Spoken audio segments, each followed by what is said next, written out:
So how many people do you need to wash the deceased comfortably? You're going to have one main washer. Okay, the main person who washes the deceased, he should be the son.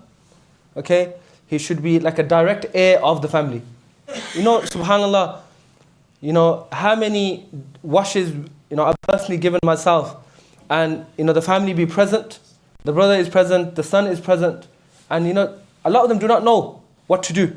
And, subhanallah, and I pray Allah gives you great reward that you've come here to learn this. And, if somebody's father passes away, it's his responsibility to wash his father. Okay, and if there's a few brothers, they should all share that responsibility. So it's not necessarily a requirement that one person does the washing. So everybody, especially if there's 4 brothers or 5 brothers, they should all, take responsibility in washing their father. Another thing is, if it's a woman, then the women in her family, her sisters, her mother, her daughters. Okay, so and there's a few questions that come to mind. The ulama, they mentioned this in detail. Can a man wash the woman of a body? No, completely haram, forbidden. Okay, and the ulama also mentioned in regards to a wife washing the body of her husband. Okay, they do give leeway if there is no other person available. Like for example, if there's no son available, if there's no brother available, they do give leeway sometimes. Okay, but if there are other people available, then it's something that should not be done. But there's a relaxation in regards to the wife washing the body of her husband. If a child passes away and it's a young child, then if it's a boy or a girl and they're younger than the age of 7, then both parents can wash the body of the child. Both parents can wash the body of the child. The first thing we're going to do, we're going to cover the awrah of the mayyit. If it's a man,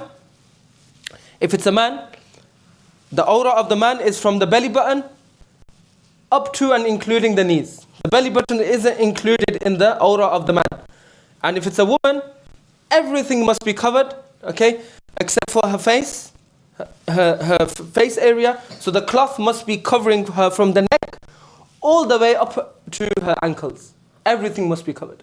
But if it's a man, then just his awrah is between the navel and the knees. So that area must be covered at all times.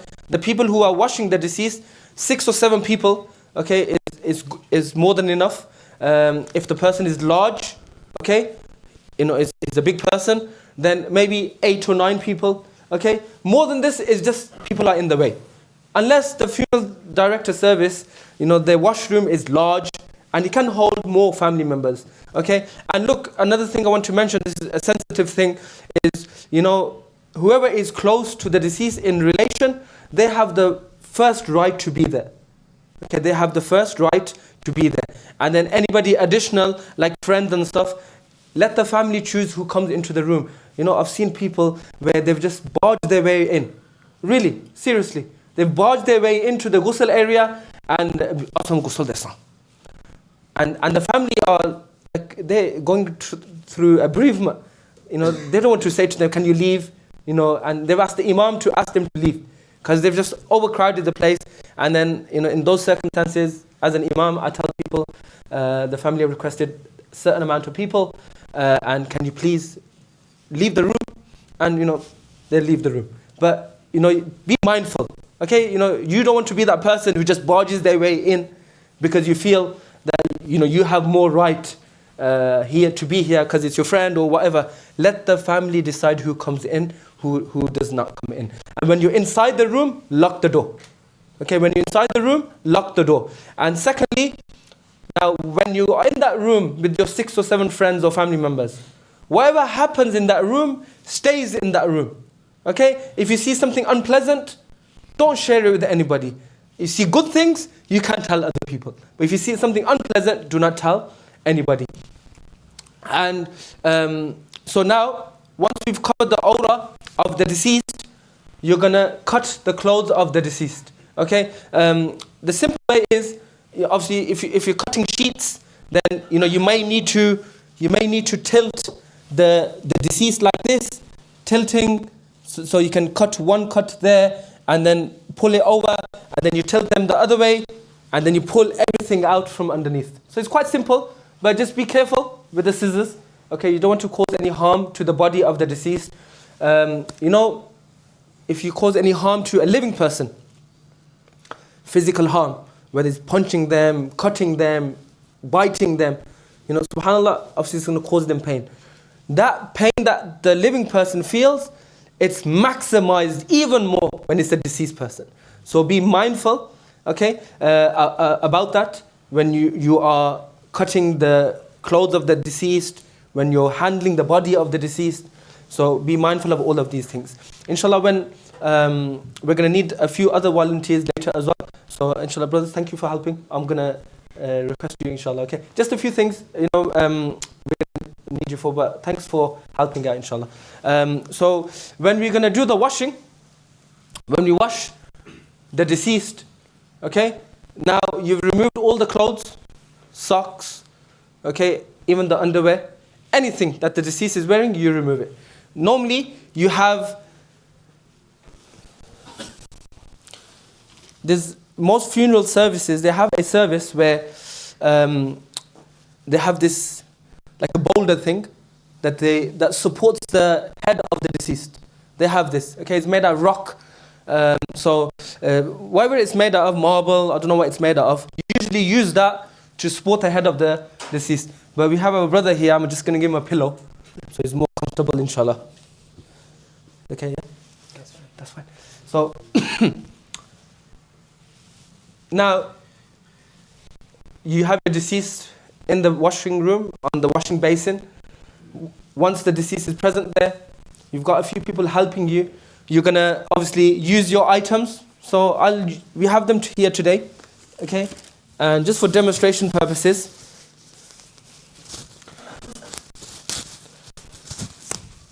I'll put them on.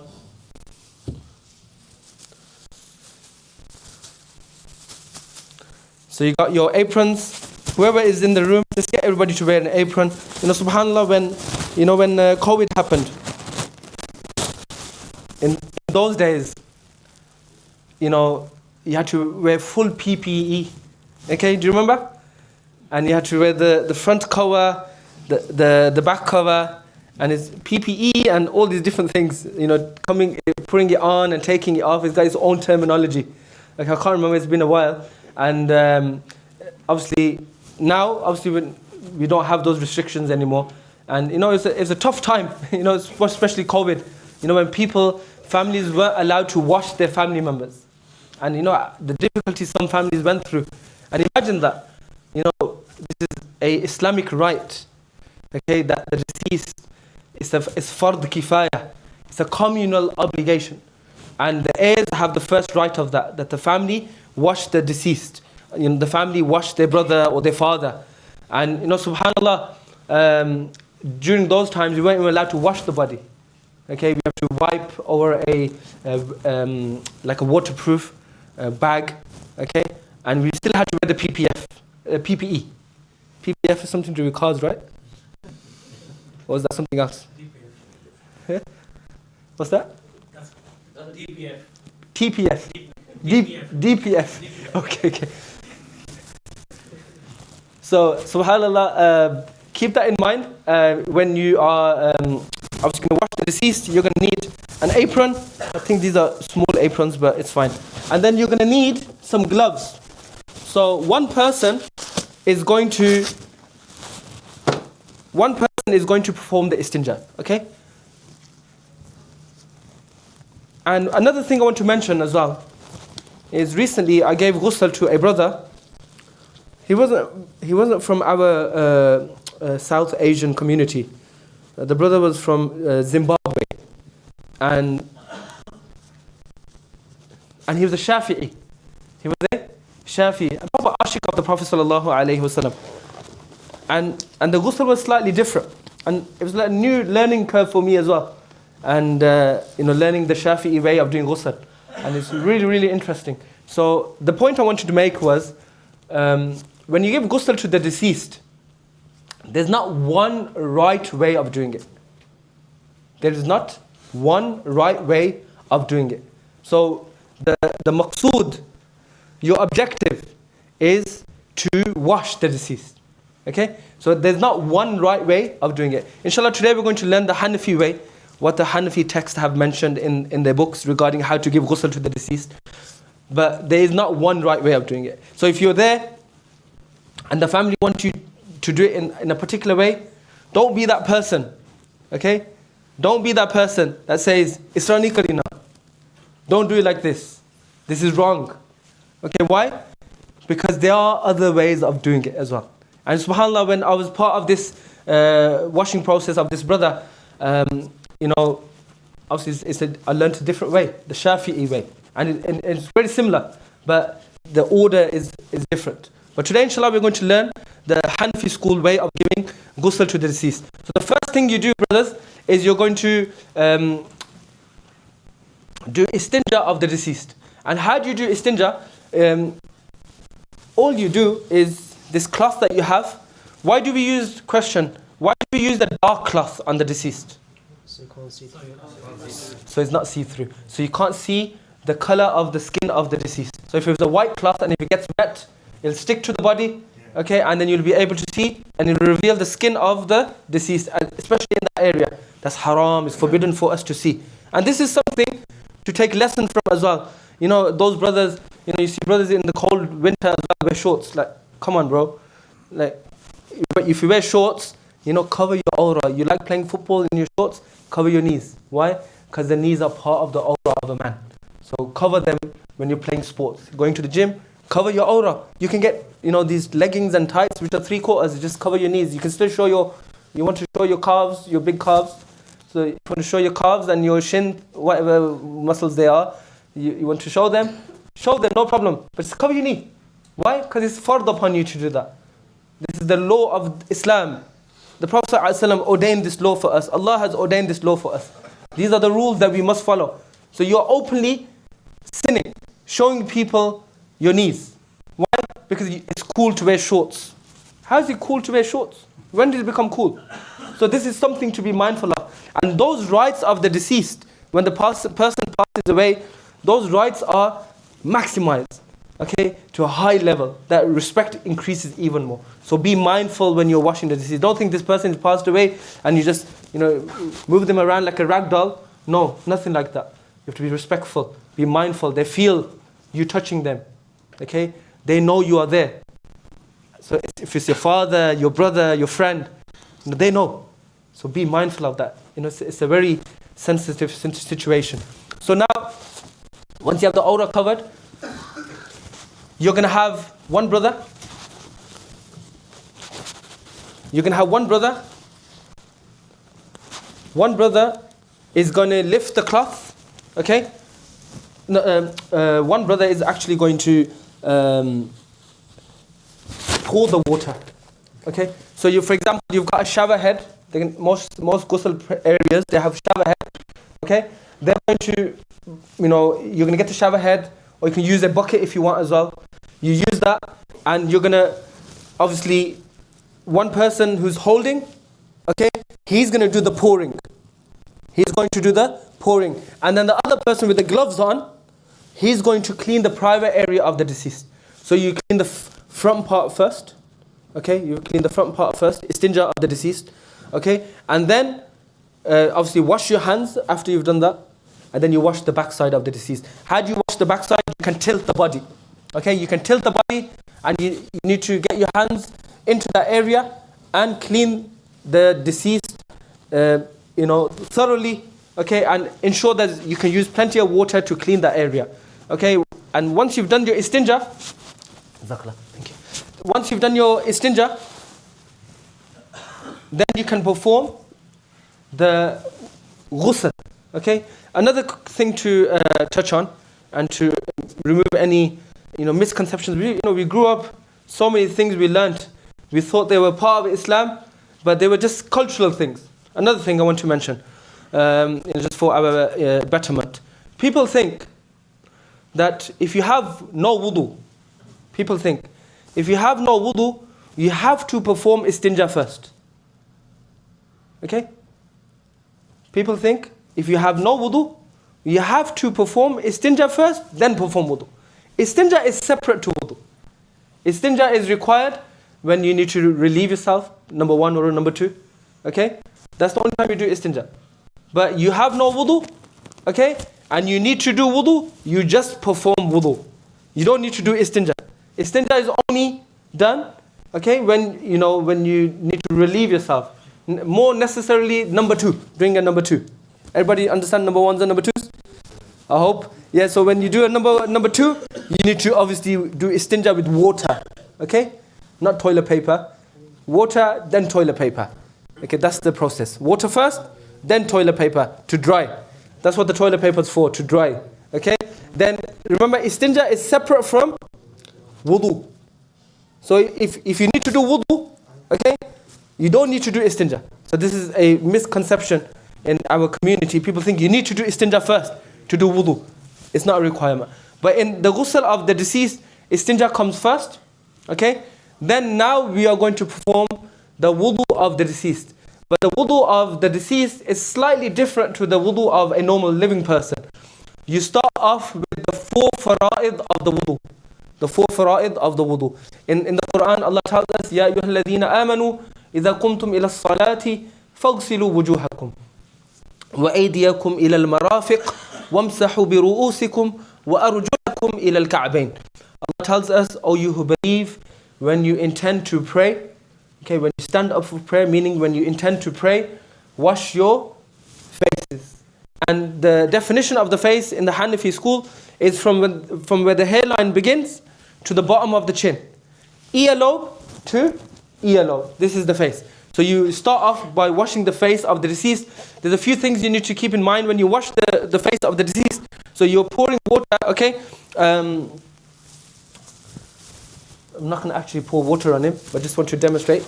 So when you're going to be pouring water on him, keep your hand, okay? Keep your hand over his nose and his mouth. So you're not drowning him, okay? So you're just washing the face, and you have to be careful. You have to be careful, especially if the mouth is a little bit open, that no water goes inside the mouth.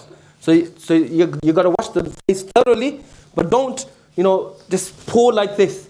If you're using a shower head, it's sufficient for you to have the shower head here, okay, and the water's pouring, and then you're protecting the bottom part of the face with your hand. Okay, so be gentle, okay, don't drown the person in the water. So you wash the face. How many times? Do it 3 times. It's sunnah to do it 3 times. Once is fard. So once you wash the face, that's fard number 1, done. Allah tells us, wash the faces. Wash your faces. Then, do you have the bandage on when they're doing the wusul? Do you still have the bandage around your face? You're saying to keep the... Very good question. So, remember when the person passed away, we said that you tie the feet together, okay? You tie the head together. Okay, when you wash the body, you're going to remove all of that. Okay, you're going to remove any jewelry as well. If the body's wearing any jewelry, watches, you're going to remove all that. You usually remove all that when the person dies. Okay, if it's in the hospital, the nurses will come up to you and they will ask you your permission to remove the watches, any personal belongings, and they will give that to you. And obviously, if the person passes away at home, you can remove those things: a watch, any chains, a ring, even. You can remove all of that. Then obviously when you're washing the deceased, when you remove the clothes, you remove everything that's on the body. Okay? There's a few things to keep in mind though. If the person was in a serious RTA, okay, road traffic accident, they got limbs broken, they got bandages on, okay? Obviously if you remove them, the blood is going to start pouring X, Y, Z. So what you need to do in those situations is you just determine if it's still leaking. If it's still leaking, you can remove them and put new ones on.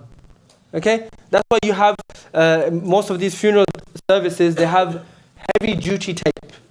Okay? Heavy duty tape. So if there are cuts, any serious damage to the body, then you can tape that area up. Okay? And then what you're going to do then, you're just going to pour the water over. Okay? Heavy duty tape, make sure the body's dry first. Okay, dry the body, then place it over. If you want to put a couple of layers over, fearing that the first one is not strong enough, or the first one is not firm enough, then you can put another layer on top. This is allowed. Okay? But every situation is different. SubhanAllah, I gave ghusl to a brother. passed away in RTA, and he had one son. His son was around 14 years old at the time, and obviously his mother wanted his son to be there at the time of ghusl. And subhanallah, there's so many, subhanallah, it's a very difficult ghusl to give. Because, subhanallah, somebody's passed away in an accident. You can imagine, in a serious accident, that's, straight away the person died. And how much difficulty the body went through. And subhanallah, this young man, Allah bless him, 14 years old, gave ghusl to his father. What a brave young man. May Allah bless him. And in those situations, okay, sometimes the limbs are broken.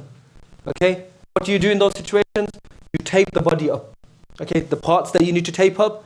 Okay, if there's, for example, even sometimes when they go through a post-mortem, the coroner, they will cut up the body from the middle like this.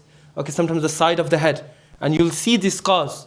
Okay, and then sometimes fluids come out of them. If you need to tape those over them, tape over them.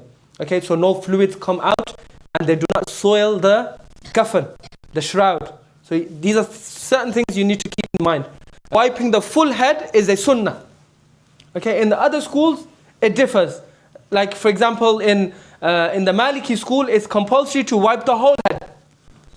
In the Shafi'i school, a few minimum hair. I think the minimum they mentioned is 3. So they differ. But in the Hanafi school, a quarter is compulsory. So when you wipe the head, okay, obviously be gentle with the head, you lift the head, and then you wipe the head of your deceased. Okay, you wipe the full head of the deceased. Once you wipe the full head of the deceased, then you're going to come over to the feet of the deceased. You're going to wash the right foot, okay? You're going to wash the right foot up to and including the ankles 3 times. Then you're going to wash your left foot. Okay, always start with your right side first. And once you've completed the washing of the feet, this is a moment of reflection. It's a moment of reflection. Look, your father has passed away. And he's lying before you on the wash bed. And subhanAllah, you're there washing his body. And it's a difficult time. It's a difficult time. You're washing your father, and Allah give your fathers long, healthy lives. And may they see you have your own grandchildren, inshallah. But, subhanAllah, death is such a reality that we will lose loved ones.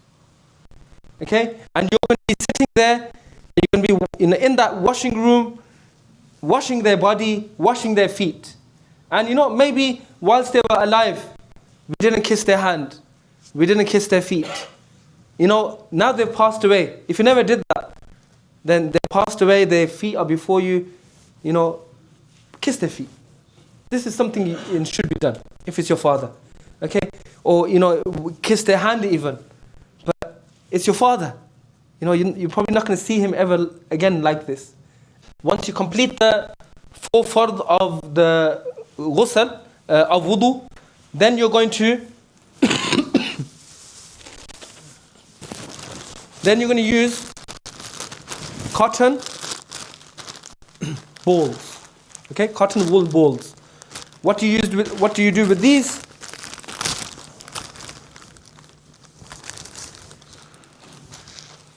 Okay, you're going to wet it.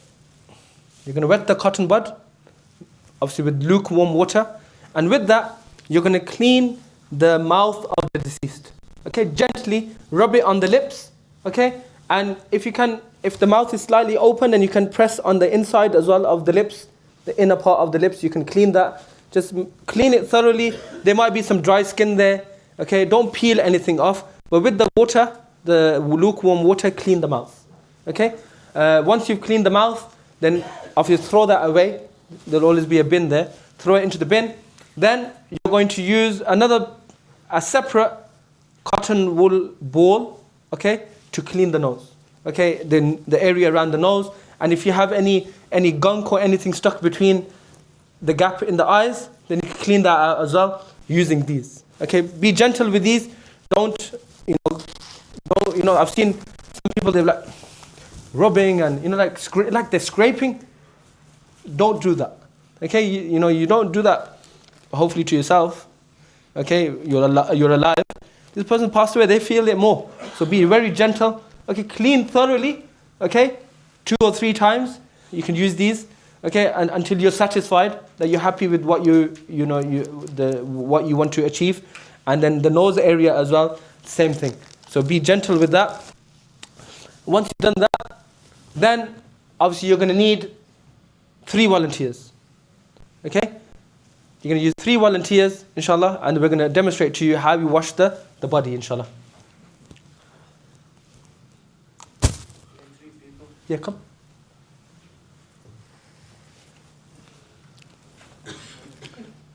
So we're going to have one person supporting the head. So you're going to have one person always supporting the head of the deceased. Okay? So just imagine that you're supporting the head like that. So he's supporting the head because we're going to tilt the body. Okay? The last thing you want to do is twist the neck in a way that is causing the deceased any pain. Okay? So you always support the neck. One person is always supporting the neck. You might need 2 or 3 people depending on the size of the person. We're going to wash, okay, the right side of the body first. So when you wash the right side of the body, you're going to,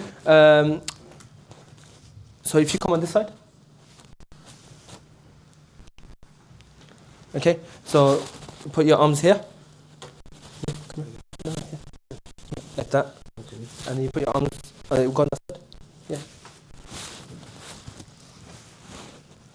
So put your arms here. And then now, it's like this.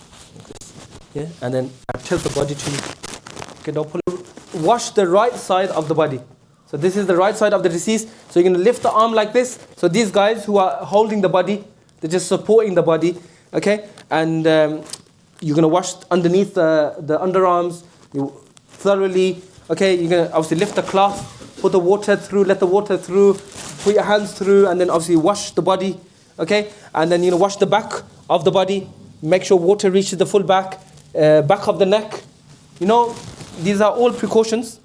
These are all precautions that you should also do when you wash yourself in ghusl. Sometimes, come on this side, inshallah. So sometimes people, they will perform their own ghusl, okay, and they won't take measures in precautionary areas. For example, you're washing your body, you're doing ghusl, you're required to do ghusl, washing your body, and you're doing it sitting down. Okay, you're doing it sitting down in the bath, using a shower or using the bath, whatever bucket, whatever you use. And what ends up happening is you perform the ghusl, you dry yourself, but there's certain areas you didn't allow water to reach there. So if you're sitting down and doing ghusl, what's happened? Behind your knees, that area is not going to get wet unless you pass water through that area. Gentle, okay, being mindful of being gentle with the deceased. Okay, not scrubbing, okay? Being gentle. And sometimes that cloudy form of kafur is going to leave like white marks on the body, like some white powder. Okay, so make sure that, remember, that smell is liked by the deceased. So you can, obviously if it's on the body it's fine, but if it's on the face, clear up the face. Why? Because people are going to do ziyarah of the face. People are going to do ziyarah of the face, going to look at the face at the janazah, and you don't want some white powder on their face, obviously. So keep that in mind, on their beard as well. So dry up the body. Once you've dried up the body, then you're going to need 4 people. Then you're going to need how many people? 4 people.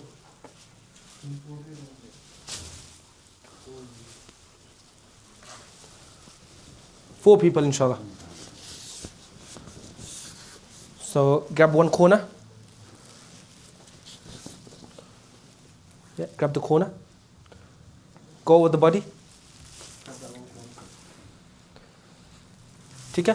So just lift that up. Don't let it touch the body. Okay, what's this for? So now we're going to change the cloth. The black cloth. Remember, we did all the washing in that. Might have some substances in it or whatever it has in it. We're going to remove that cloth and replace it with a new cloth. So obviously you need 4 people, and then one person just removes the black cloth. You can remember, you can't look at the aura, okay, of the body. So as soon as this one is removed, just drop the other one. Okay, straightforward. So a nice, clean piece of cloth. It doesn't matter what color it is. Okay, so once you've covered the deceased with a new piece of cloth, then obviously now the body is ready to transfer into the coffin. So there's a few things. You got a question? Wrap the body. go underneath. No, we're gonna wrap the body into the coffin. Yeah. Yes. So you know the purpose of the black cloth, it was to so you can't see The aura. Yeah. Well, obviously, if you use Got a white one. you can see, can't you? No. You Yeah, it'll be dry. You will be dry. Okay. Yeah, it's like wearing like a white jubba on top of your cloth. So because you were wet before, obviously your body was wet. Then if there was a white cloth on it, then it would become transparent. But it doesn't matter what color it is though. If you want a dark cloth, it's fine. But Are you allowed to clip the nails? Can you clip the no, no nails, no shaving, no plucking. What's the one? No threading, nothing. The only thing you're allowed to do is comb the beard and comb the hair. Shall I Jazakallah khair, guys? Thank you. Stick the cloth as well when you obviously have it sometime in your house and stuff. You obviously need to make sure it's quite thick, I guess. Yeah, definitely. Another thing, regarding the coffin. Coffin. Many people, subhanallah, I know many people, like even family members as well. They have their coffin ready. Yeah, they have their coffin ready, and they buy their coffin from, like, for example, Umrah, Medina. They want the cloth of Medina on their body when they die, and it's love for the Prophet ﷺ and love for his city, and it's a sign of iman. It's a sign of a believer that he loves the Prophet ﷺ and his city and anything that's attributed to him. It's a sign of iman. So a lot of people when they go Umrah, when they go to Medina to Munawwara, they buy their coffin ready, at home, prepared. And then what they will do as well for more blessings and more tabarruk, they'll wash their coffin, their shroud in Zamzam. Do you guys do that? Have anybody done that? Have you heard about that before? Well, I've got my coffin. I washed it in Umrah. I think I'm the only guy here who did it. So I washed it in Umrah and come back. Obviously dried there, brought it back, and it's ready. So ready when I die. My brother's here. I've got coffin ready.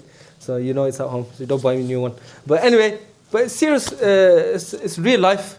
This is being prepared for death. Okay, the believer, he spends with his own money. He buys what is required at the time of death.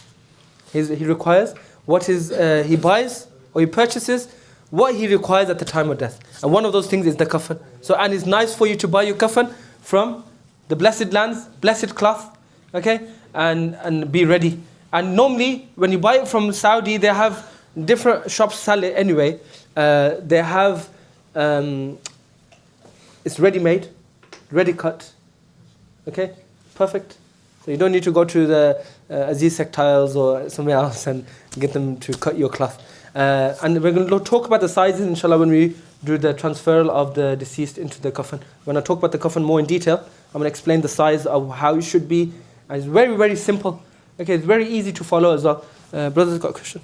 I don't know if this is true, but I was told by someone that some people, when they go on Umrah, they use their ihram. They get wrapped up in that as they go to get. Yeah, if it's long enough. If it, you Yeah, get wrapped up in you can. So if your ihram that you use is long enough, okay, sometimes I wouldn't recommend getting wrapped up in a towel. But after the coffin itself, the color doesn't matter either. But obviously it's sunnah to have the white cloth. Okay, if somebody had a different color, it wouldn't. Obviously, it's not recommended. But if somebody did get wrapped up in a cream cloth, for example, because they couldn't find any white cloth, it wasn't available. Okay, look at subhanallah, the martyrs in Gaza. Okay, dying left, right, center, blown up into pieces, and being wrapped up in like a bed sheet, for example. Subhanallah, may Allah have mercy upon them. Bless people, and may Allah have mercy upon the martyrs, inshallah.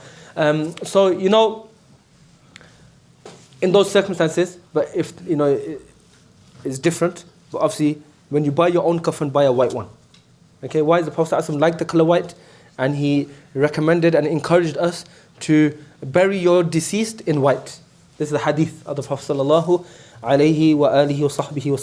So once obviously you've dried the body, the deceased is prepared like this.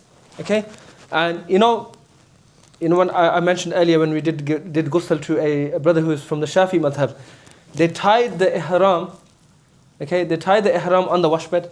So with that towel, they dried the whole washbed, dried everything, and the ihram was tied on the washbed, and it was next level. Like, it was different from how we do it, and it's really, really interesting to see. So that all the cloth and is prepared in a way Okay, it's prepared in a manner where you just put it on the side, okay, and one cloth at a time is already just literally wrap. It's tilting the body as well, getting the cloth underneath, and it was a really good sight to see. But and they use more than 3 cloths for the man.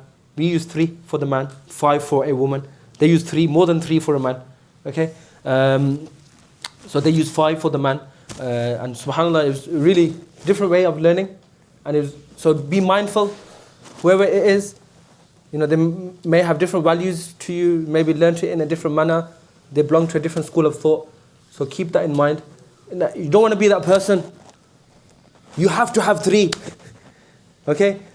3,000 zuriyah. You can't be that person. Don't be that person. We need to change the way we think sometimes and think out the box and be respectful, mindful of other people's values, okay? And sometimes, you know, differentiate in our knowledge what is Islam or what is culture, okay? Because Islam, the knowledge is vast, okay?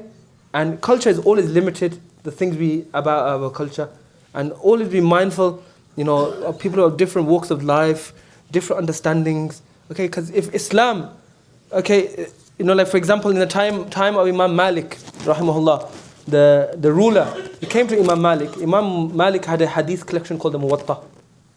He said to him, Imam Shaykh Saab, we're going to remove every other hadith literature that is available, and we're going to apply upon the ummah, okay, and make it necessary upon the ummah to follow the Quran and your Muwatta hadith collection, nothing else.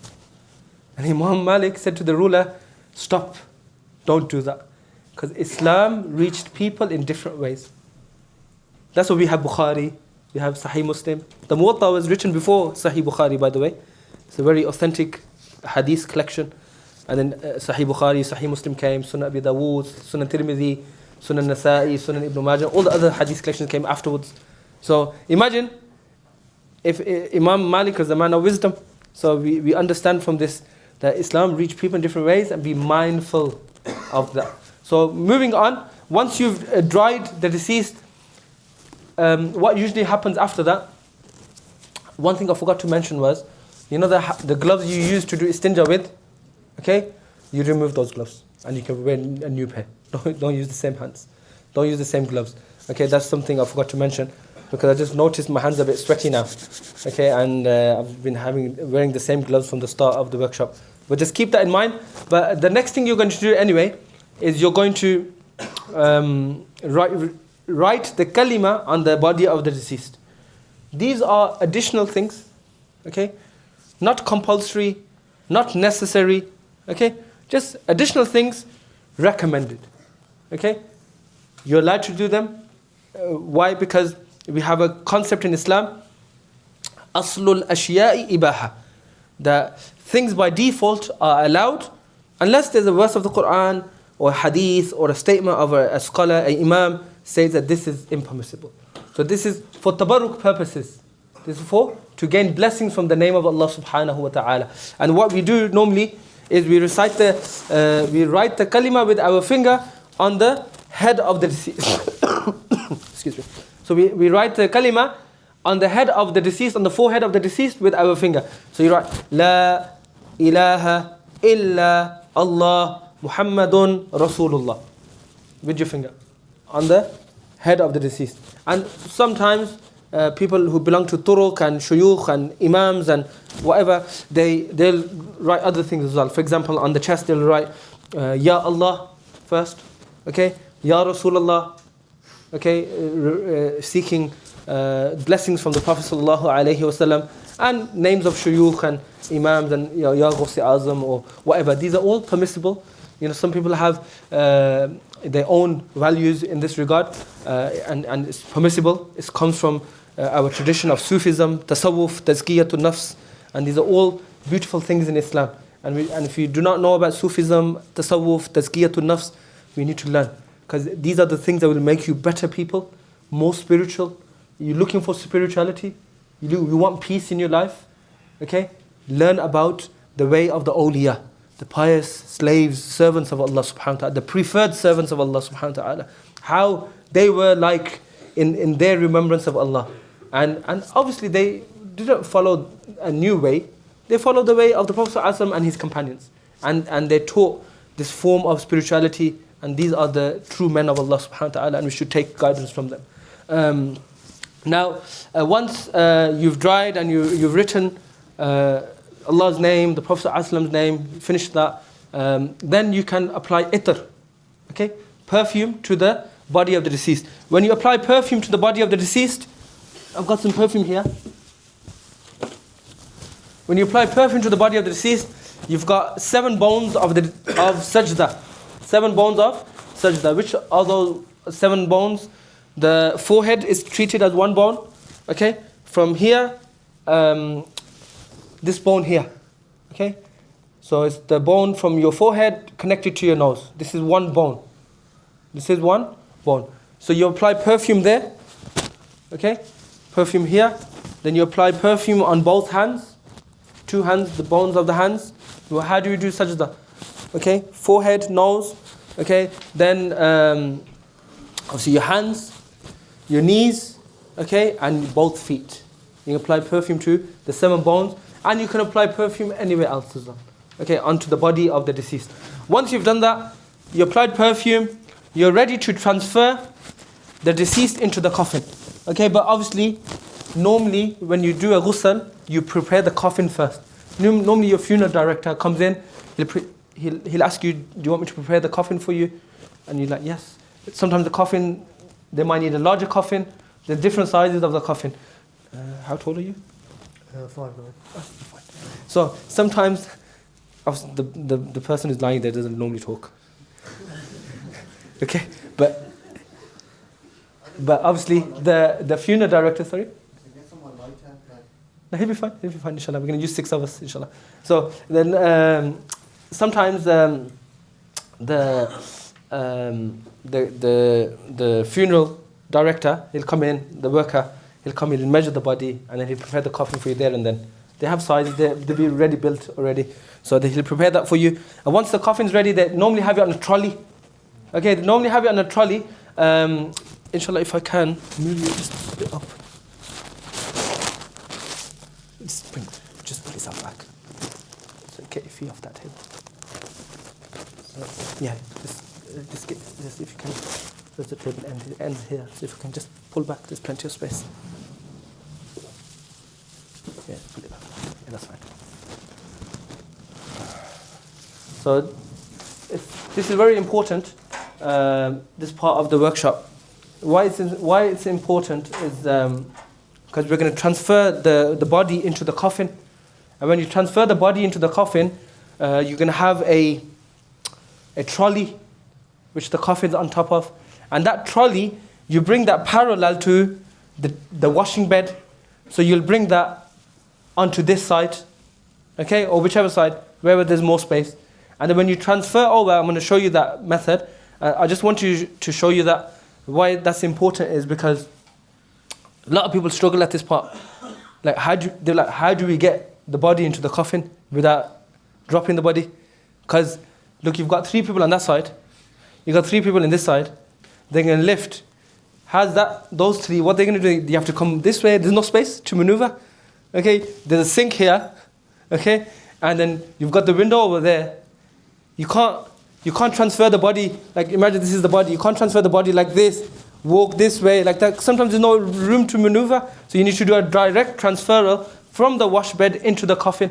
But inshallah, I'm going to show you that. But beforehand, I'm going to prepare the coffin. So I'm going to bring the coffin here. Okay, and I'm going to show you how to do the coffin. Very simple, inshallah. 3 cloths for a man. The first piece of cloth you require is the lafafa, which is the envelope. We call that the envelope. The second piece of cloth for the male mayyit is the izar, okay, which is the same size as the lafafa. Okay, the lafafa is from the head to the feet, the piece of cloth. From the head to the feet. The izar is the same size. Okay, they're both the same size. Then you have the qamis. The qamis covers the deceased from his neck, and it covers his knees. So it's like a shirt. So it covers the body from the neck up to and including the knees. That's 3 pieces of cloth that you require. okay, in the Hanafi school. And so I'm going to prepare the cloth now and put it into the coffin. So when you're preparing the coffin like this, get the 3 pieces of cloth, okay? Head side, middle, and end. And which cloth is wrapped last? The lafafa, the envelope. So each cloth that you need, the 3 pieces of cloth that you need, there should be 3 meters long. How many meters? 3 meters. That's more than enough. Even if the person is 6'2", 3 meters is perfectly fine. And look, this is another thing to mention as well. You know, the clothes that we wear on a daily basis, as men even, we should not wear tight clothing. We should not wear tight clothing. It's not permissible to wear clothing, tight clothing as such, that when you stand up, it's so tight that you can see the shape of your aura. So you're wearing, like, for example, skinny jeans. Like, it won't be permissible to wear that.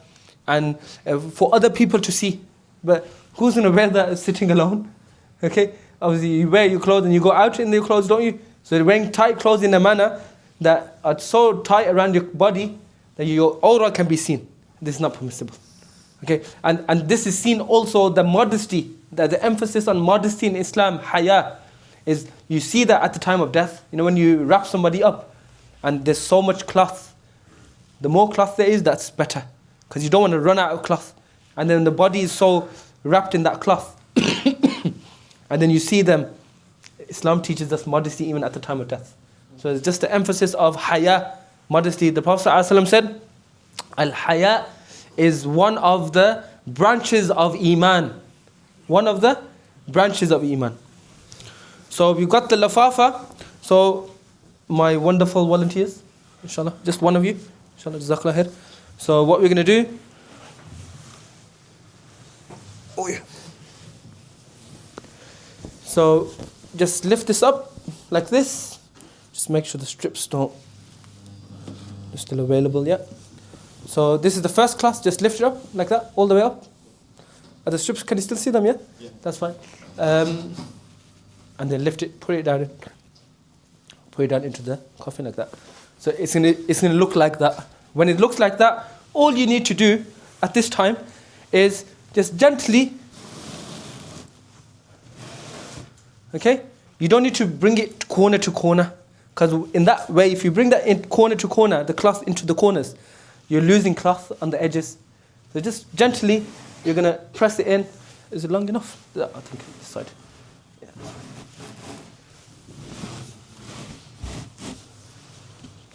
That's your lafafa. Then you have your izar, which is the same length. That's the kurta.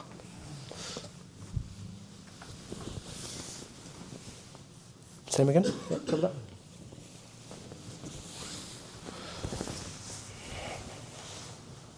Oi, oi, oi. Ji, bismillah. So let's do that same again. Got it?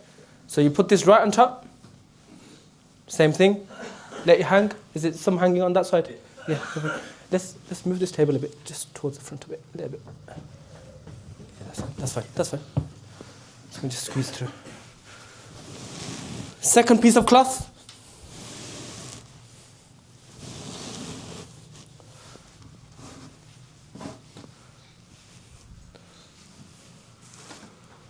Then, brothers, your qamis. Okay, this is your third cloth. This is the only one you need to cut. Okay, what we're going to do with this one, we're going to do a cut. This is over there. So we're going to do a cut. The cut is for the neck, to get the head shape in. So let me just demonstrate to you guys. I think this one has already got a cut. Yeah, from my last workshop. Right, it's fine. I'll show you anyway how to do it. So it's the same length as that one. So what you do, stretch it out like this. Okay? Fold it in half. Where's the cut? Yeah, that's fine. So you fold in half like this. Then the upper side, it's like this. Fold this in half. So, once you folded this in half like this, very easy. Okay? You fold in half twice like this, so it's like a kurta now. Can you see? It's short as well, so like as in, it's going to cover the deceased from the knee, it's knee length. So it's from the shoulders to the knee length. What you need to do next, obviously the cut's already done, so can you just hold this for me? Jazakallah. So obviously the brother is obviously going to hold it from there, and then you just cut the corner, a small slit in the corner like a triangle slit in the corner, and then basically you're going to have, when you open it, what are you going to have?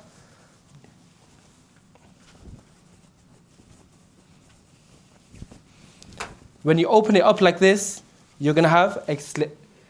And then what you do then, when you've got your slit, you put the scissors into the slit and you just cut slightly towards the left, okay, and then you cut slightly towards the right. What you've done then now, you've opened up a collar. Okay, you've opened up so the head can get into the qamis of the shroud. Everybody with me? Straightforward. So you fold it twice, cut it in the corner. Once you've cut it in the corner, then obviously you open up one fold, and you cut on the left hand side like this, and then on the right side, and then you just open up, just according to, don't open it so much that what's going to end up happening is that the deceased is going to be tight. So you just want to open it according to the size of your deceased, inshallah. Just hold that for me. This one. Yeah, that's fine. Thank you. Jazakallah. So once you've opened it up like this, guys, how do you put this into the coffin? Just say, that's the head side. Put it on top. Here. So the slit is on top of the coffin. So you know where the edge of the coffin is? That's where the slit is. Okay, you stretch it out. You stretch it out like that. There's a slit. And then you open it up. When you open it up, you're going to have something like this. There's your slit. So as soon as you put your deceased, the mayyit, into the coffin, this area here, this slit is going to be open, and his head, the back of his neck is going to be placed onto that. All you need to do now is just lift this right over. Does that make sense? I'm going to show you anyway, inshallah. But obviously this is done before the ghusl. This is prepared, ready for you to transfer the deceased from the wash bed into the coffin. And another thing to be mindful of, this piece of cloth, the upper part of your shirt, don't let it touch the floor. Don't let it touch the floor, because the floor is going to be wet. It's going to be like, chicker, bit of mud, whatever. So be mindful of that and make sure it doesn't get dirty. So you can just leave it up like this, ready for the deceased to get into the coffin, inshallah. Normally, I bring this alongside here. We need some gym brothers, some strong brothers, inshallah. And you guys as well, you can help as well. These brothers have been helping me from the start. So 3 of these guys and 3 more brothers, inshallah. So we're going to get this brother into the coffin, okay? And then once...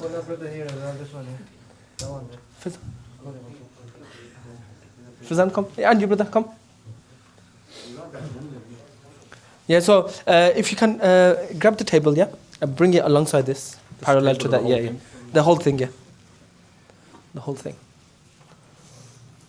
So bring it alongside. Normally, the deceased is in a coffin.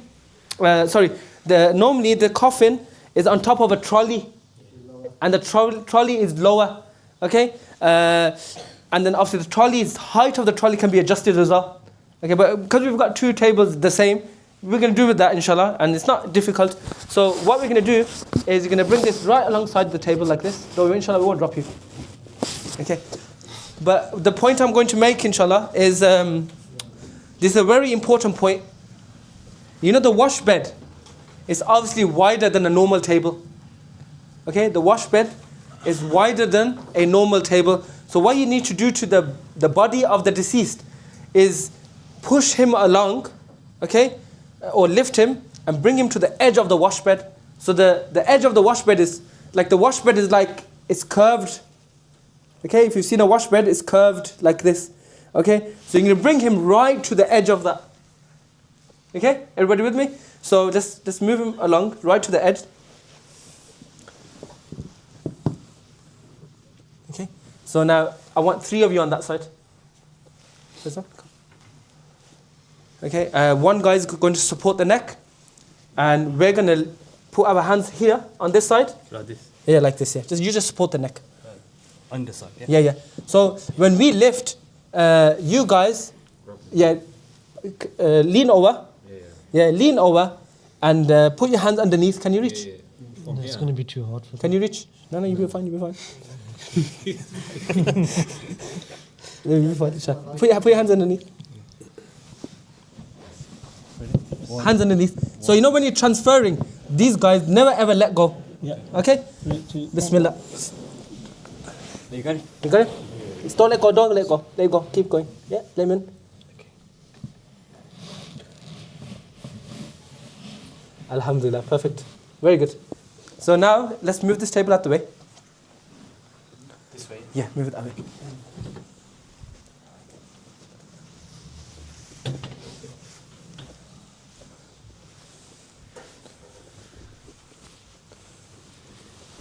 So remember, he's still got that piece of cloth on top of him. Remember? To cover the aura after the wash, after the drying. So now, inshallah, what we're going to do, guys, I'm going to do the wrapping whilst the coffee is on the floor, inshallah, so you can see. Is that okay? So we're going to get the coffin and put it onto the ground. So, come on. Lift.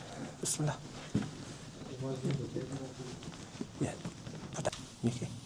Yeah, I'm fine. Yeah, that's one. So, just wanted to show you guys, inshallah. Remember,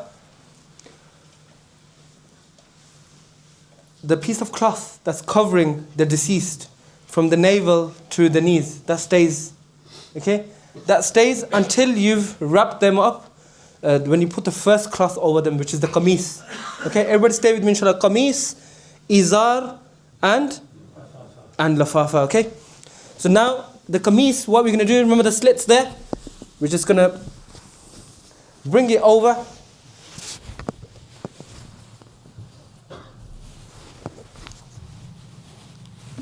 Where's the hat gone? Oh, just put it on the floor there. Okay, that's fine. So now, this is the qamis. So, is that still the qamis? No.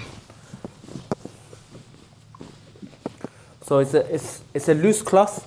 Once you've got your qamis on, then you can remove the cloth that you use to cover the aura. Qamis is on, just make sure the qamis is on properly, it's not overlapping. So you cover the body like this.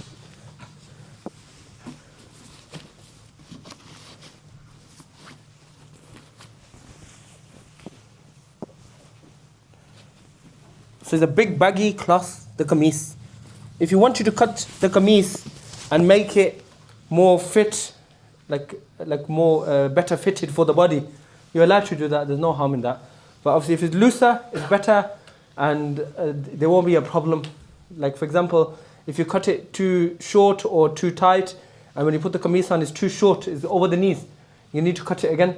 So always have a long cloth. 3 meters is more than enough. Okay. Even if the person is tall, short, it doesn't matter. It's more than enough. So then you have, once you've recovered the deceased like this, you're going to bring the izar.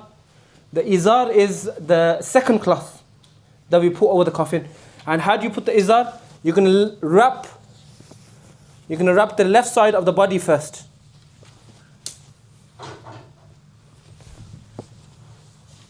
Left side of the body first.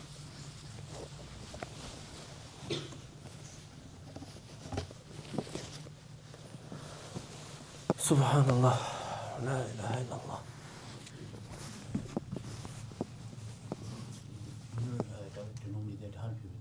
No. Depends if they're still in the room. Yeah, so they'll set up everything for you. They'll ask you, do you need my hand? Do you need some help? Yeah, so the brother asked, will the funeral director be in the room with you still?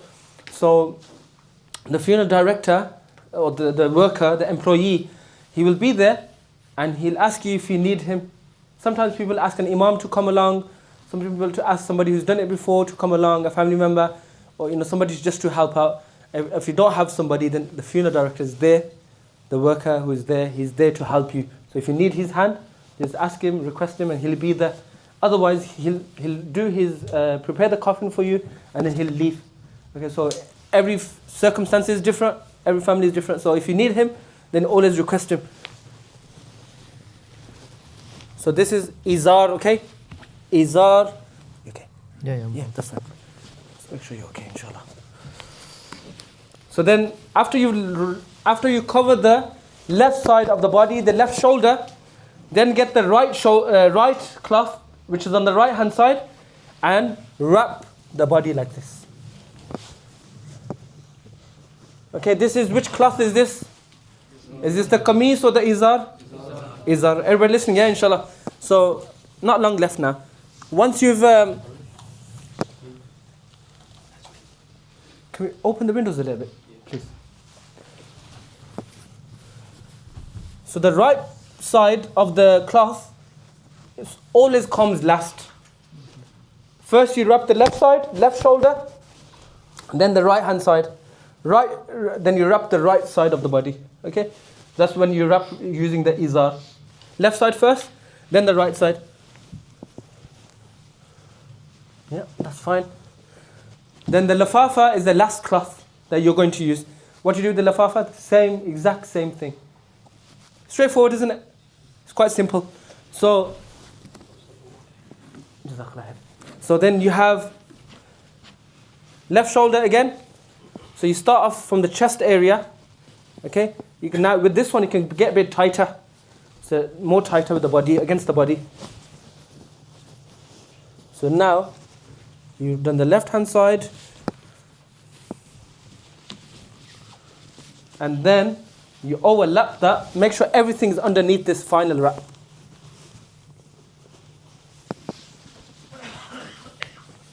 Subhanallah. Yeah, so the last wrap, everything is underneath it. So no other cloth should be sticking out.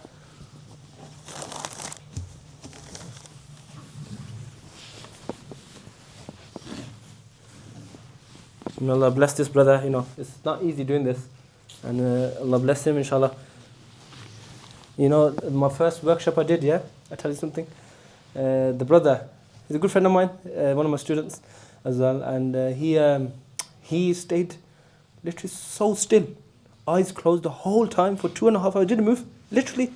And like towards the end, like the last half an hour, his brothers got up, they got worried, That's why I asked you got any next of kin here.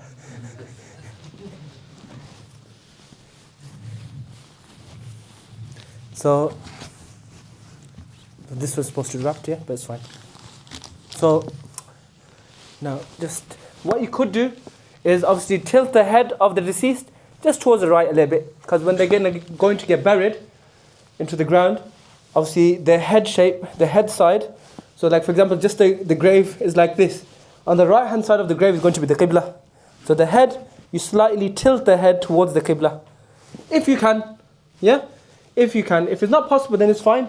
Okay, just gently tilt, which you should be able to do, because the body is a little bit warmer now.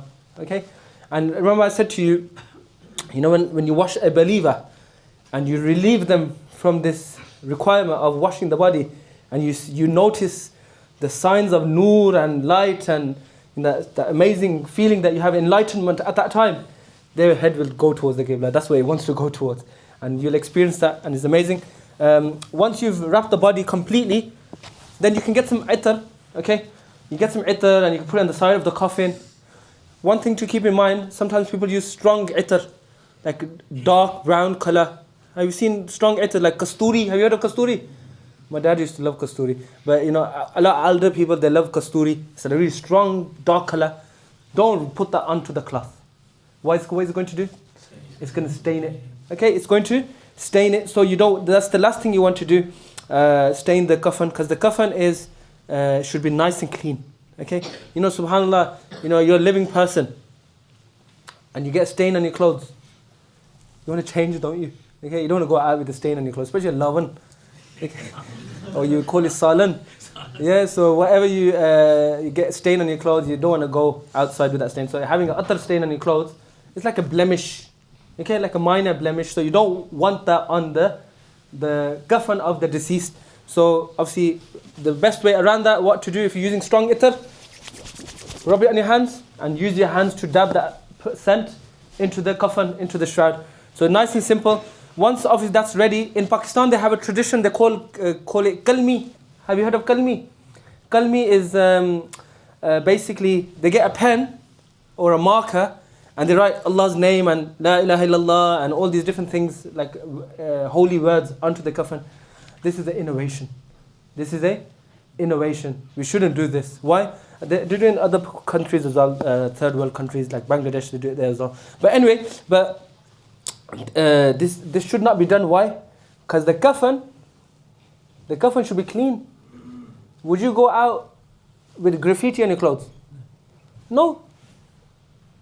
You get the graffiti designers nowadays, some people do. But obviously the kafan should be nice, pure and white. Okay? That's why you do it with your finger.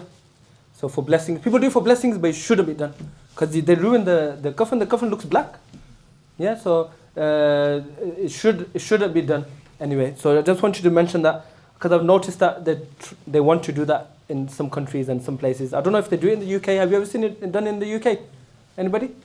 No, but I noticed it and then I had to stop them.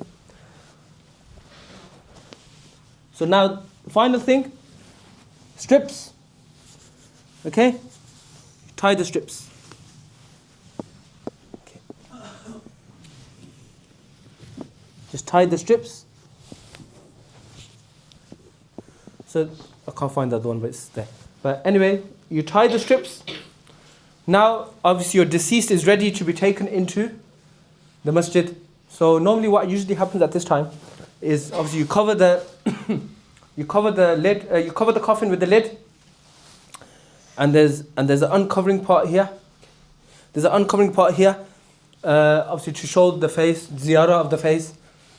When you do ziyarah of the face, okay, if it's a man, okay, his family can see the face, his sisters can see the face, and even women affiliated with the family can see the face, like neighbors and so on and so forth. They're allowed, okay?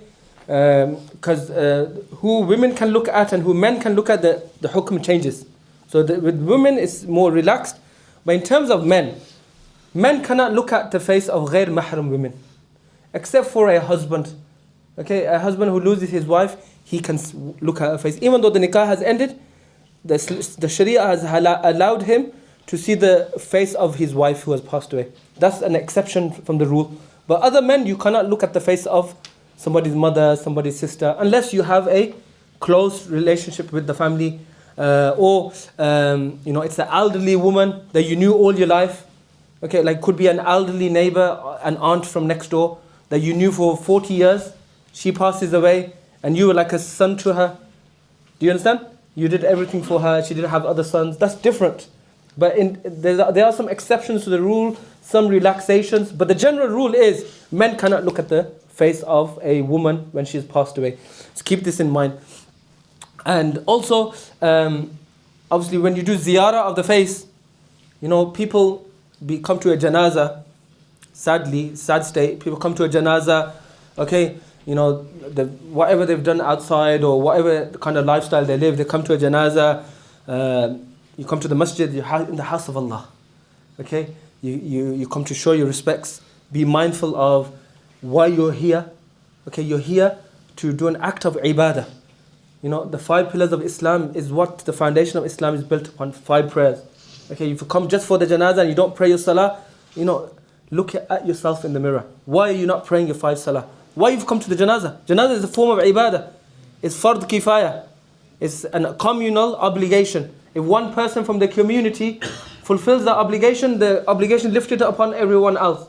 So one person from Small Heath, for example, Small Heath is big, quite big, but one person from one postcode, for example, comes to the janazah, the communal obligation will be lifted upon all the other people who live in that postcode, for example. That's one way to look at this ruling. And so it's a common, but 5 daily prayers, they are compulsory. You know, have you heard the saying, pray before you're prayed upon? These workshops are for that purpose. That you realize one day we're going to be in this coffin, helpless. Somebody's going to be washing our body. We're going to be noticing them. We're going to be hearing the things they are saying about us. We're going to be noticing all of these things. Okay? So you be mindful of that. Be mindful of, think to yourselves, when I die, when I be lowered in my grave, how do I want my hereafter to be? Do I want my grave to be turned into a garden like the gardens of paradise? Or do you want to become like a pit from the pits of hellfire? And we are believers. And one of the things the believer believes in is hisab, accountability. We are accountable. We are accountable for the choices we make. We are accountable the prayers we miss. And it's a reality. Until death strikes your home. You know, the sad state is, somebody loses a loved one, he loses even a parent, a friend, before his eyes. And he's living a sinful lifestyle. And then he reforms himself. And he becomes a better believer. That was the wake-up call for him. But the sad reality is, in most circumstances, the person's buried the person, he's washed his body, and after the janazah and burial, 2 or 3 days, they are sad and they are home, and then back to doing all the haram things they are involved in. And this is what happens. It's supposed to be a wake-up call. It's supposed to be something to remind us that we are going to die. And we are accountable for the choices we make. All you're going to take into your grave is your deeds. You're not going to take into your keys of your car. You're not going to take into the grave your money, your gold, your silver. Nothing. Your children, nothing. The things you're proud of, nothing is going to come in your grave except for your good deeds and your bad deeds. If you got more good deeds, then inshallah, Allah make our graves like gardens from the gardens of paradise. But if our bad deeds are so much that we've not done any good deeds, then Allah be with us, man. Allah protect us. Allah forgive us. So, it's a reality check. I know, subhanAllah, you go to a janazah, some people go to janazah, it's like a checklist thing. You know, the person doesn't pray 5 times a day, doesn't do so on and so forth, fulfill, whatever sinful thing, lifestyle he does. But he doesn't miss a janazah. You have people like this, like a cultural thing. Okay? He doesn't miss a janazah. Doesn't miss a khatam. Come on, bro. These are things which are not compulsory in that regard, like individually fard. Like a khatam or a dua is something mustahab, desirable, good. Okay? It's something you should do. But it's not compulsory. Your 5 daily prayers are compulsory. Yeah? Your 5 daily prayers are compulsory. Your respecting your parents is compulsory. Fulfilling the rights of your wife is compulsory. Making sure your kids have the things that they need is compulsory. But the reality is, these things are secondary in our lives. And it's something for us to reflect on. These workshops are supposed to be a reality. And it's supposed to be a wake-up call. Okay, it's me being here teaching you. Alhamdulillah, I've done a lot of workshops like this during the last year. And alhamdulillah, it's one thing, knowing how to do this is one thing. But the second thing is, we're going to go through that process. Okay, and somebody's going to be washing our body. And we want it to be pleasant, right? We want a good end. The Prophet ﷺ would make dua. In his dua, he would say, Allahumma inni as'aluka husna al-khatimah. Oh Allah, I ask of you a good end. A good end. And a good end is dying in the state of iman. Like, for example, reciting the kalima. And there are signs, ulama have mentioned the person dying. The one sign of the believer is when he's dying, he sweats a lot. Imam Suyuti mentions this. He sweats a lot. And he's at the time of his death, the believer. And then an evil, sinful person, his body becomes cold immediately. They give signs. These are just signs. These are dhanniyat, speculative things. Like, not certain things, but the scholars have mentioned them. Based upon tradition. And like sources. It's not made up things. The strength of the narration, for example, stuff like that. So keep that in mind. So like when you go to a janazah, just quickly touching on the janazah. Janazah is fard kifaya. It has 2 pillars. It has 2 pillars. The first pillar is qiyam, standing in janazah. Standing in janazah. And the second pillar of janazah is to say the takbir 4 times. Is say the takbir 4 times. These are the 2 pillars of janazah. And the reward of a janazah is immense. In a hadith we find in the hadith of the Prophet ﷺ, the Prophet ﷺ said, the one who performs the janazah, he gets the reward of 1 qirat. 1 qirat. And then the Sahaba asked him, what is the reward of a qirat? And he said, 1 qirat is equivalent to Mount Uhud. Mount Uhud is in Medina. If you visit Mount Uhud, it extends up to 6 kilometers. That's how long it is. That's the range of the mountain. 6 kilometers. So the person who attends a janazah, he gets the reward of 1 qirat. 1 qirat is the same reward as the size of Mount Uhud. So there's a lot of reward. And then the one who accompanies the biyah, this is called a biyah. You know when you give shoulder to the biyah, the peti, okay? Or what do you call the other one, the tray that they have in Pakistan. It's called I don't know what they call it up in Zuban. What do they call it up in Zuban? Manji. Yeah, they call it manji. They call it manji, right? Yeah. Cut manji. Yeah, they call it manji. It's like a different one. It's different to a cut. Cut is like a bit bigger, but the manji is like different. It's like closed. They close it off. It's quite interesting. So and it's called a manji in up in Zuban. Yeah, not buffalo. Manji. So you give shoulder to the manji. The Prophet ﷺ said that the one who accompanies the burial, he gets the reward of 2 qirat. So 1 for the janazah and 1 for the burial. So next time you go to a janazah, think about the reward. Do it for the sake of Allah. That's where the reward is. Don't do it to show face or checklist. Then the reward is reduced. If there's no sincerity there, no good intentions there, then that reward becomes a curse for you. It's not going to benefit you. So remember, when somebody passes away, when you attend the janazah, make intention. And we shouldn't only attend janazah people we know. You know, you go to the masjid, pray in the masjid, like Gamgol Sharif. There's a janazah nearly after every prayer. So if you pray in Gamgol, if that's your local masjid, or wherever you pray and it's your local masjid and there's a janazah, take part in the janazah, whether you know the person or not.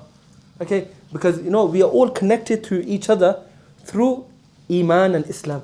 We are one big family. Okay? Through Iman and Islam, we are connected to one another. Okay? Differences aside, whatever, sometimes you have an issue with somebody, whatever, put that aside. We're still connected, whether you like it or not.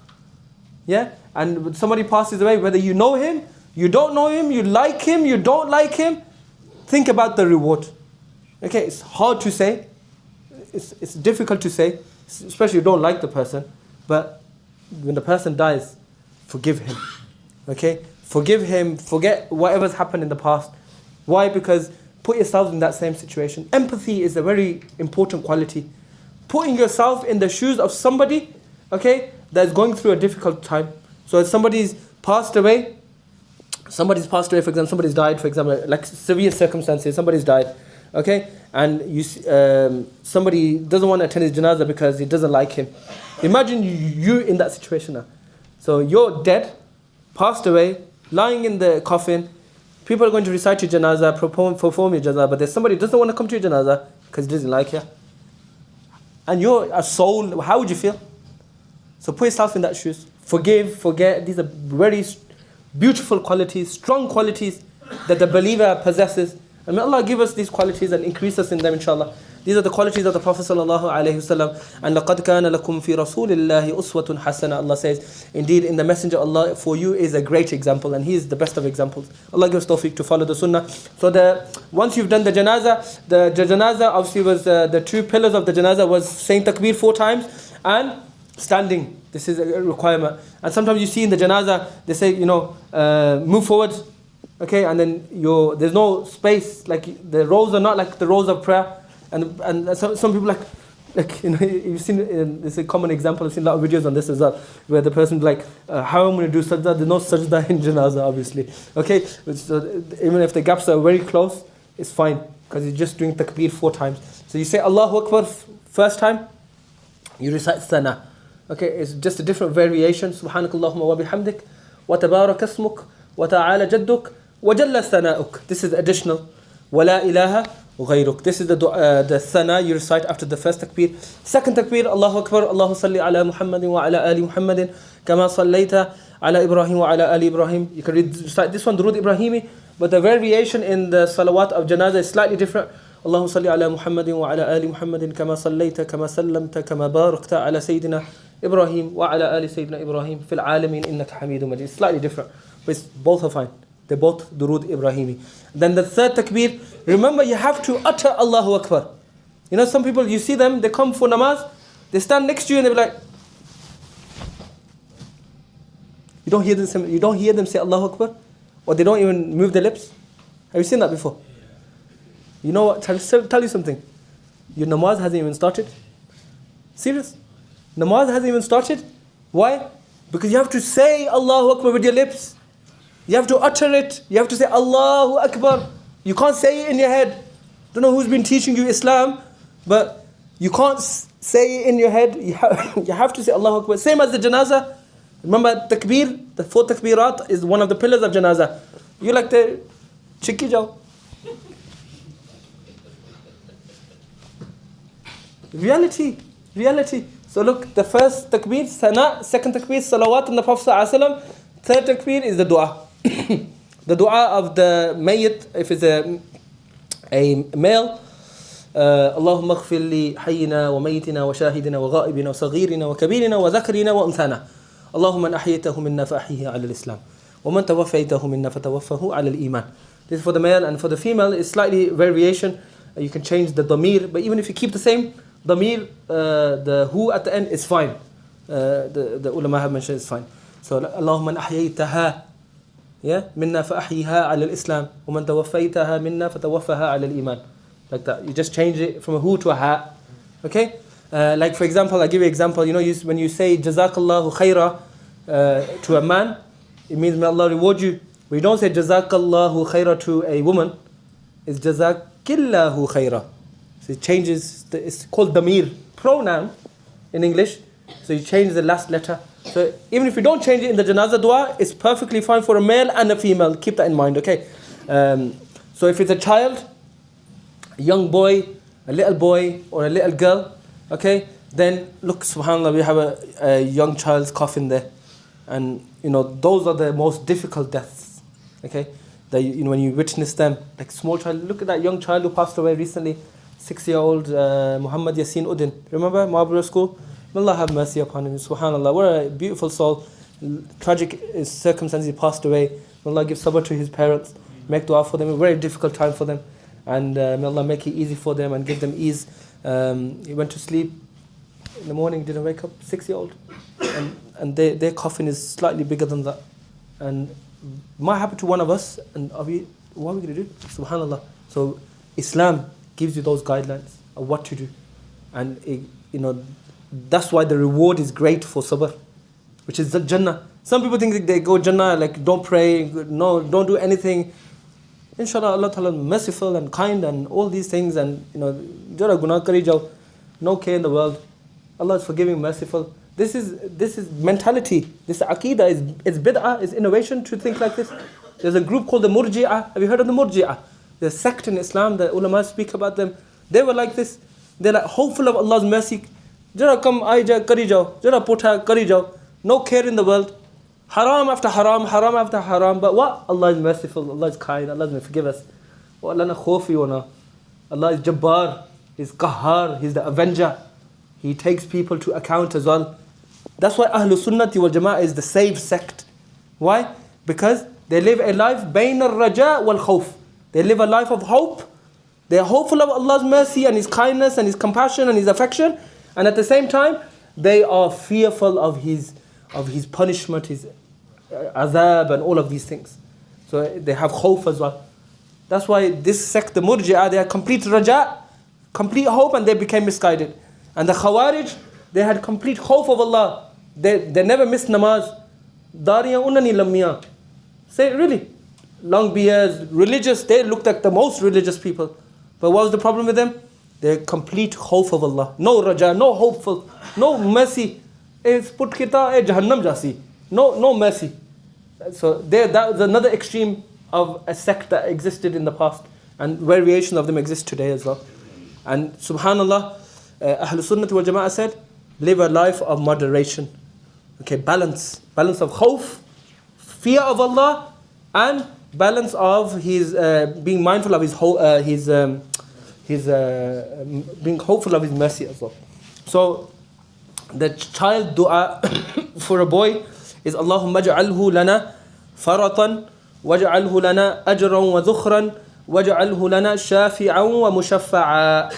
And then the girl's dua slightly changes. Okay, Allahumma ja'alha lana, ha for a girl, waj'alha lana ajran wa dhukhran waj'alha lana shafi'atan wa mushaffa'a. Changes slightly. So we should learn these du'as. If you don't know these du'as, why don't you know these du'as? I'm sure you were taught them in madrasa, and if you've forgotten them, you're not attending enough janazas. You should learn these du'as. They're very short. Dua kuch sara kuch yaad kari ke nahi ho. Football team, reserve team, substitute, who's coming in transfer season hasn't started yet. Sara kuch achna. But niki dua jani achne kuni, we don't know. Why? We should learn them, right? No, some young child passes away in your family, and Allah forbid, these are sudden calamities that come about when we don't expect them. And if it does happen, and you don't know the dua, have some shame. Really, I don't like telling people off and all of these things that constantly, because people are Molvi Dadaya, Molvi Dadaya, Dandela Molviya, yeah. But it's not that. But the reality of the matter is, like, how? Like, your parent passes away and you don't know the dua. If this is not a wake-up call for you, I don't know when your wake-up call is going to come. Seriously. So, it's a touchy subject. Yeah? And you're just going to stand there, pray your family's dua, janazah, you're going to pretend that like you know the dua. Like, what's going on? Fix up. Seriously, fix up. If you're not going to fix up today, I don't know when you're going to fix up. And the sad reality is, that's the state of the ummah. And you're coming to workshops like this, and if this is not gonna push you and motivate you to learn these things, okay? Because these are things that are gonna strike every home. If you're not gonna go into learn these things, then peace be with you, Allah help you. That's all you can say. There's no coercion in Islam. You don't force people to do things, but you can motivate them and encourage them and remind them. This is a reminder. This is a motivation. So inshallah, learn these du'as, inshallah, yeah? I hope you know them anyway. Should test you. So, I hope you know these du'as as well. Some of my students are here, I won't test them, but they know it. So some of my students, madrasa students, are here. Anyway, moving on. Once you've done the janazah, so obviously you're going to meet people, your family, okay? Another thing to keep in mind, time's short, we're going to be finishing soon. Another thing to keep in mind, guys, is after the janazah, food that's given, okay? The food that's given, it should be organized by extended members of the family, okay? Or close friends, yeah? And, sad reality is, we all have children, okay? Not everybody, but we all, have children, and intend to have children, intend to get married, all of these things. We should train them up, okay, with hospitality. Okay? What's hospitality? Train your children up to carry a tray of rice, put it down on the floor. Simple things like this. And some families have a lot of emphasis on it, which is a very good trait. And some families have no emphasis on it. And again, but you should train them up young to be hospitable. Why? Because the extended family and all the family members, when the person passed away, they should be helping out. Okay, and the immediate family, they should be left to sit and meet their guests who want to console with them and to do dua. They shouldn't be running around. Okay, running here, running there, and everybody else is clueless. Okay, what do we do? These are certain things, just little points to keep in mind and to reflect on. The people who are here and the brothers and sisters listening online. So be mindful, be supportive, be helpful, okay? In that especially that difficult time. And my stance on this is that the family, they should not make preparations for the food, the immediate family. Friends and extended family should do that. It's their responsibility, not the immediate family, because they need to grieve properly, okay, at least 3 days, okay? The bereavement process, because they have to worry about paying bills and all of these things for the food people and for the masjid and all of these things. the family and extended family, they should be helping out. Very important.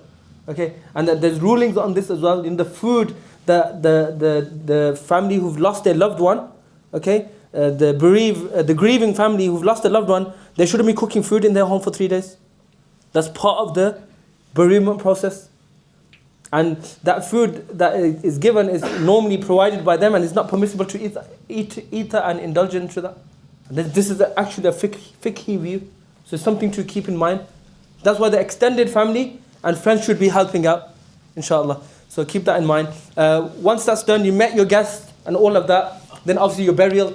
The burial is something very, very important.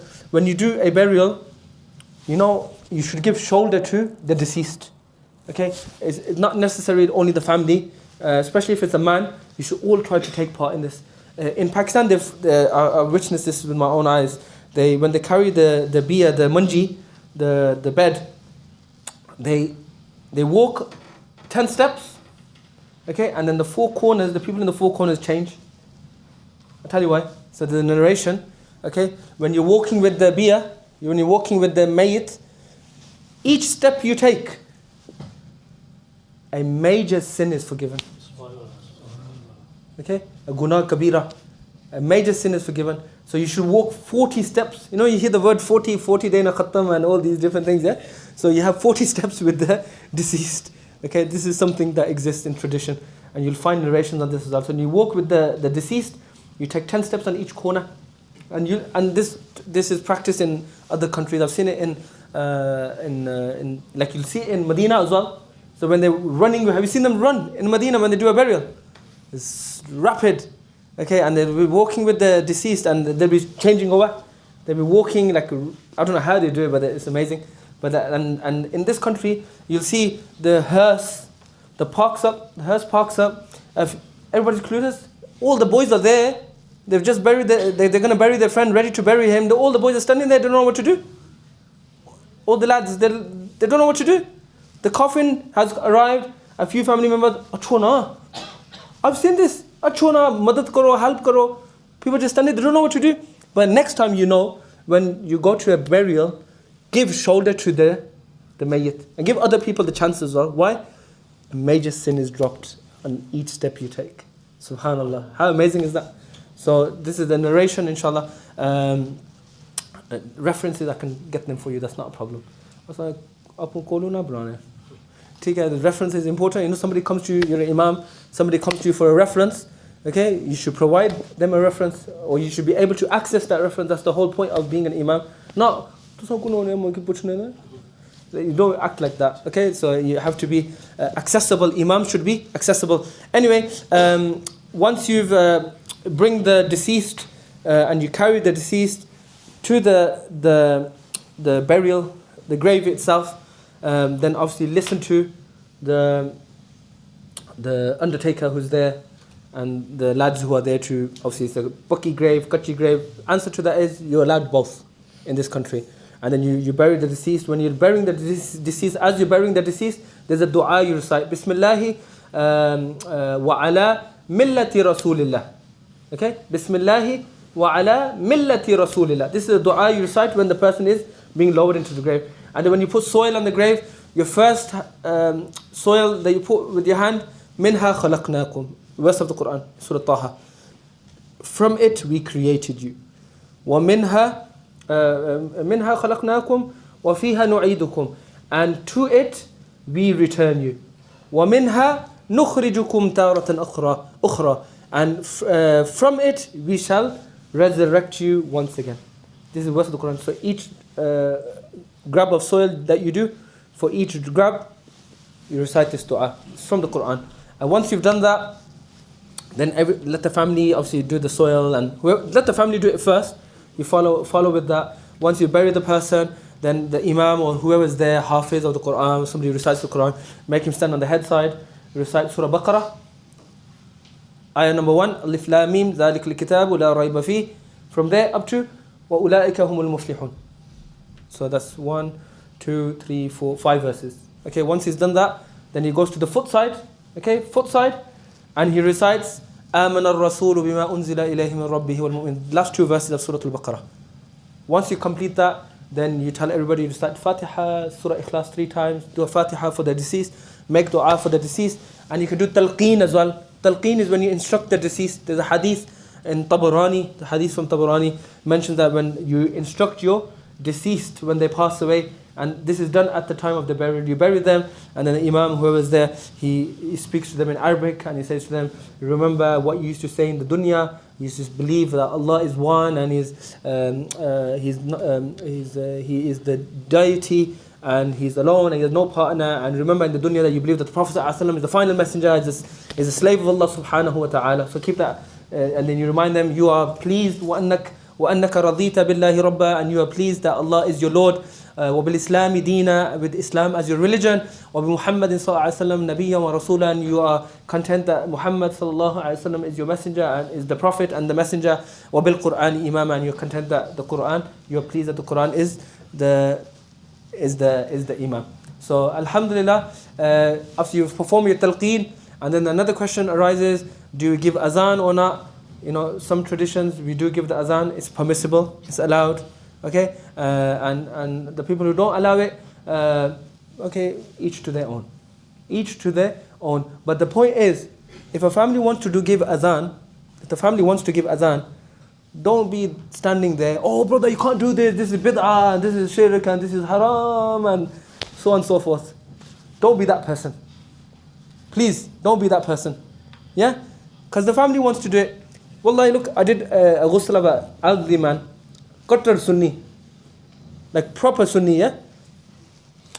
Baba used to do milad, Baba used to do Gyanvi, Baba was proper ashik at school, he used to listen to Nats, he used to cry. We did ghusl to him, everything, and did his janazah, buried him. At the time of burial, I was going to give azan, somebody stood up, brother, this is bid'ah. I go, brother, we'll have this discussion later. What is bid'ah, what's the meaning of bid'ah, and whether you can give azan at the grave or not. We'll have this discussion later, but let me just tell you, uncle here was a Sunni, and he would have liked somebody to do azan at his grave. These are the values he had. So then I gave azan, then I had a discussion with the brother. He goes, I didn't look at it from that angle, I didn't know this. So I gave him some dalail. We're not having a discussion here about the proofs of giving azan at the grave. But I gave him a discussion, nice, respectfully, calmly, explained to him. He understood, he got, alhamdulillah. I didn't look at it from that perspective. I just thought it's haram, the Prophet didn't do it, etc. That's haram and you can't do that. There's very limited thinking, very literal type of people. So they need explanations. Sometimes they will listen to you and understand and accept. If they don't accept, mashallah, you on your own path, I'm on my path. Yeah, but be mindful of what the family wants. That's the whole point. The family were, Sunnis or whatever they were, and they believed in that, let them do that. And the family wasn't, don't be like, azan deo, anger people. What? If they didn't agree with those values, then that's each to their own. But don't be that person. Okay, don't be that person, the one person that speaks up. Have you been to a burial or a janazah and that one person speaks up? Dua na mango. Have you witnessed that? Doesn't say thaki gyo, I think. But alhamdulillah, Allah subhanahu wa ta'ala bless you all, and we're very grateful that you took time out and came today to this workshop. I hope you enjoyed it and learnt a lot.